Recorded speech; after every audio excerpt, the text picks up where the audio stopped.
Previously, I decided to get on, social media. And I'm not gonna lie to you, your boy downloaded an app that every horny boy done did, at least one time in their life, called Tinder. The date was supposed to be at 6. I ain't show till 6:35. And guess what I see when I look out the doors?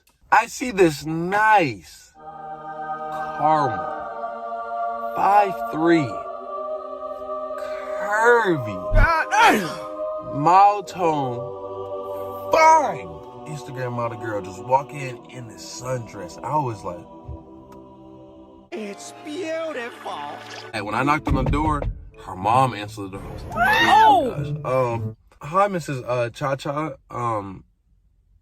Is Pops here? Can I talk to him real quick? Dummy. Nigga, her dad is dark-skinned, bald, and is at least 6'2". So I'm sitting there, and you would never believe what happened next. I'm back. And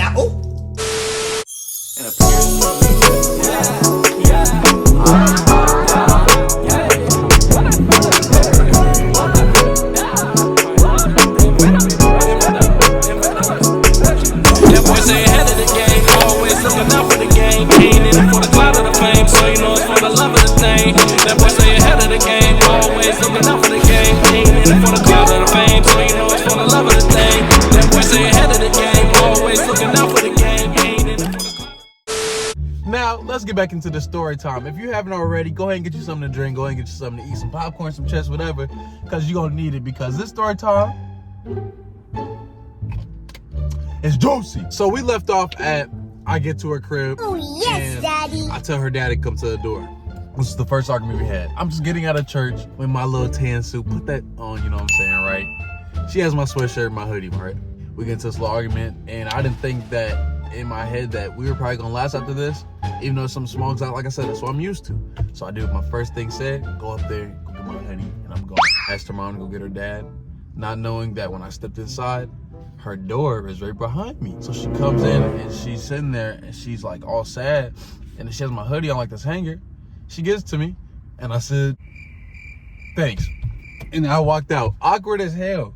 Later on, I go back home, and I'm sitting on the carpet. I'm just sad, depressed, nigga. Like my best friend, my dog just died, depressed, bro. Oh! I'm sitting there and I'm just pulling the pieces off my carpet, just.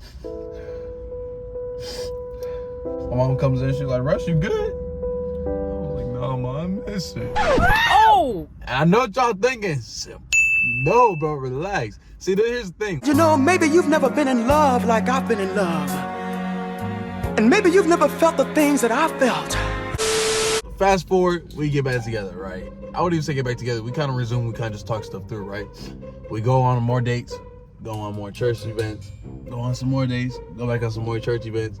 Had our first Easter, Valentine's Day, Mother's Day, all that good stuff, right? We got into a lot of arguments, right? To where a lot of stuff was my fault, right? For instance, she went through my phone, and a girl that she texted me at the beginning of the thing, and she asked me, she was like, hey, do you know this girl? Have you guys talked? Are you friends with her? I was like, yeah, I know of her, we're friends, but it's nothing like super serious or whatever. I'm thinking I'm cool. So, she gets my phone, and she takes a picture of us on date night. I posted on my Storytime vibe, right? And she goes to my phone without me knowing. I'm sitting there eating, I'm cool. I'm just like, go crazy. I told her to go to my phone. If you want to, go crazy. I don't got nothing to hide. She went to my phone, and she didn't care who else she saw. She saw I had messages from, other people's streaks, all that good stuff, right? Combos. She looked up Shorty's name, right? And the last text that I had with Shorty was, hey, I know you're in this modeling thing. I'm trying to get into it too. Maybe if you're free after work when I get off, are you trying to go to dinner and tell me more about this modeling thing? What I should have said was, hey, if you got anything that can help me further my career in this modeling industry, let me know. But instead, I asked her basically to go out to dinner. That's basically a date. I tweet. I remember going to the car, and she just throws my phone. She has to get her food to go, and she was just sitting there mad as hell. Then they're about to cry. Went on, we got into a few more arguments, right? On my end, I wasn't perfect. Some things that I went wrong is, she was a person that needs some space, right? When she got mad, I didn't give it to her, right? I was trying to, who out the bed was wrong, let's fix it now, instead of her letting her cool down stuff. That was my problem. Now with her, The toxic part is, when she was mad, she unadded me on Instagram, unadded me on Snapchat, and she wouldn't answer none of my calls for 3 to 4 days. I'm like, hello? You have reached. What? Try to go look her up on Snapchat, unadded with the little X in the right corner. What? Oh! June, July was a pretty hard summer, right? I done had 8 funerals this whole summer, right? I done lost a friend from high school. One of my big bros, he lost his youngest brother, so I was comforting him. Then I lost an uncle. Then I lost a cousin. Then I lost a 14-year-old kid that went to my church that passed away. He got shot and killed. Then I lost my hero that, if you know me in person, I play drums. I'm a church boy. My hero that taught me everything, grew up watching him in my church, he passed away. I lost my sisters. One of my sisters I grew up, around my whole life.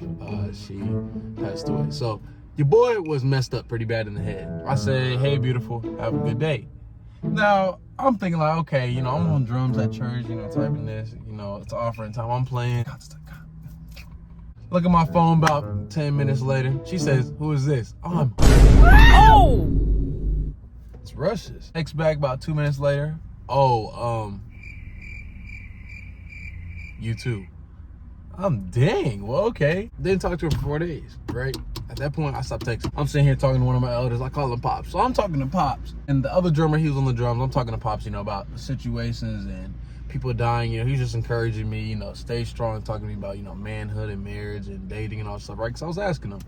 Next thing you know, I get a text from Cha-Cha saying, I love you. We just got a letter. We just got a letter. Pops, am I reading this right?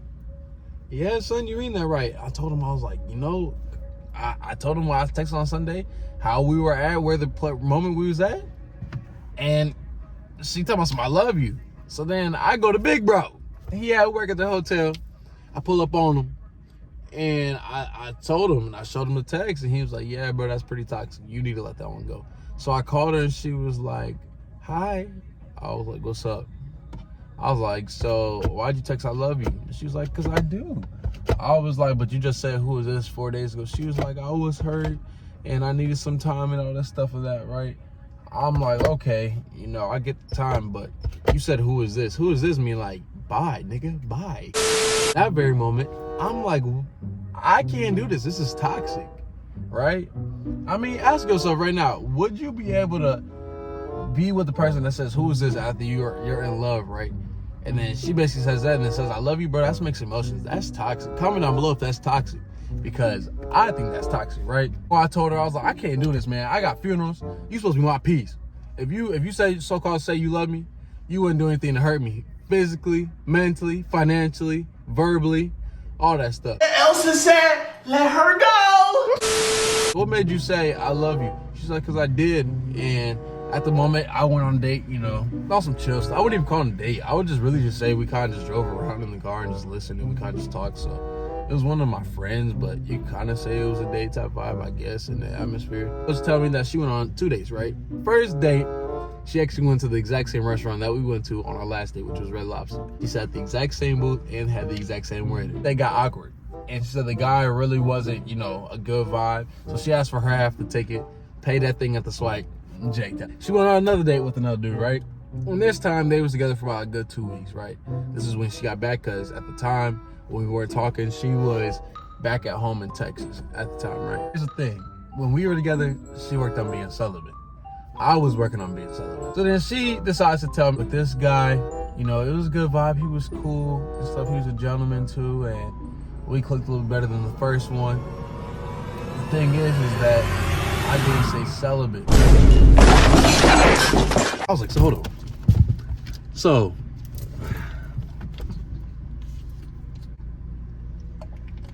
I was like, so hold on. So you mean to tell me, and I'm just getting in my nigga head right now, right? Figure out that lovey-dovey stuff. I'm like, okay, so you tell me, you wanted to work on being celibate. You told me that from the jump, right? Told me you love me.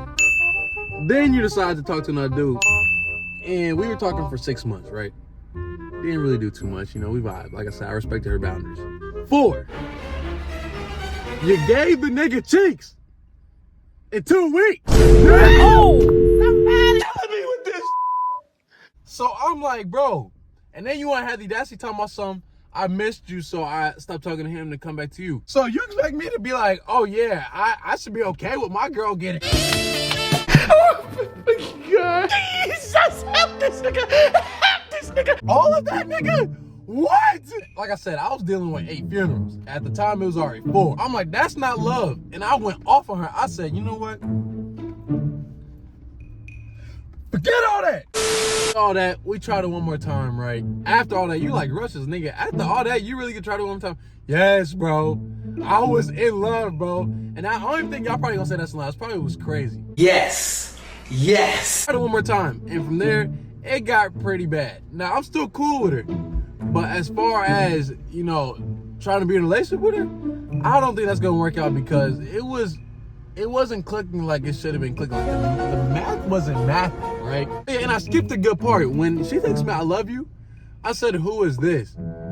She said, your dead uncle, stop effing playing with me. Oh, somebody. My unc, nigga? You want to get toxic and bring dead folks into this? Like when I told you I didn't say anything mentally abusing to her, my actions probably like hurt her feelings just based off of like, oh, okay, I probably pissed her off. And I probably did some goofy stuff to irritate her. But I've never said nothing disrespectful. Like, that's effed up, bro. So for you to say that, now I know where we stand. So I couldn't stay in that situation. I packed my bags, put it on my chest, and we was out that day. Toot toot, toot toot, toot toot. Listen, you live and learn, right? Do I want a relationship again? Hell yeah! But right now, I'm cooling because I got another video that I got some big news, boys. Your boy's been working all summer, right? You see that your boy's been in the gym, right? Your boy's been in the gym, man. We got some new tats and all that stuff, right? You feel me? So I'm back, baby. I'm back. But if you're new to the crew, make sure you know what to do. Make sure you like, comment, and subscribe to your boy for the one time. Turn on post notifications where the bell's at so you can be a part of the Invader Squad. Invader Rice says, we back. Big news coming. Here we go.